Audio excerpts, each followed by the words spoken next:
Welcome to cooking studio Tamil. இன்றைக்கி இந்த வீடியோவில் நெத்திலி மீன் எப்படி க்ளீன் பண்ணுறது அப்படின்றத பற்றி தான் வந்து பார்க்க போகிறோம். மீன்லேயே வந்து பார்த்திங்கன்னா அந்த நெத்திலி மீனை க்ளீன் பண்ணுறது ரொம்பவே ஈஸிங்க. வாங்க எப்படி செய்கிறதுன்னு பார்க்கலாம்.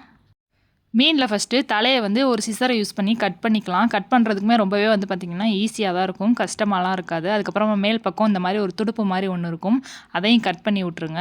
அதுக்கப்புறமா மீனை லைட்டாக அந்த மாதிரி ப்ரெஸ் பண்ணி விட்டிங்க அப்படின்னா தான் முள் எடுக்க ஈஸியாக இருக்குங்க. அதுக்கப்புறம் உங்கள் கட்டை விரலை வச்சுட்டு இந்த மாதிரி அழுத்தம் கொடுத்துட்டிங்க அப்படின்னாக்கா மீன் வந்து ரெண்டாக வந்து ஈஸியாக வந்து கட் ஆயிரும். அதுக்கப்புறமா நடுவில் இந்த முள்ளை வந்து லைட்டாக எடுத்து விட்டாலே வந்து பார்த்திங்கனாக்கா வந்துடும்.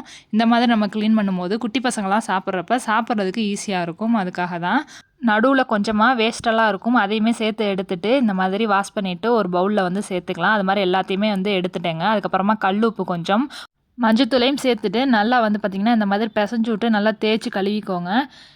அதுக்கப்புறமா ஒரு 7-8 தடவை தண்ணி ஊற்றி நல்லா அலசிட்டிங்க அப்படின்னாக்கா சூப்பராக வந்து ரெடி ஆயிரும். இந்த வீடியோ பிடிச்சிருந்துச்சுன்னா லைக் பண்ணிவிட்டு உங்கள் ஃப்ரெண்ட்ஸ் அண்ட் ஃபேமிலி கூட ஷேர் பண்ணிக்கோங்க. மறக்காமல் நம்மளோட சேனலை சப்ஸ்கிரைப் பண்ணுங்கள். தேங்க்ஸ் ஃபார் வாட்சிங்.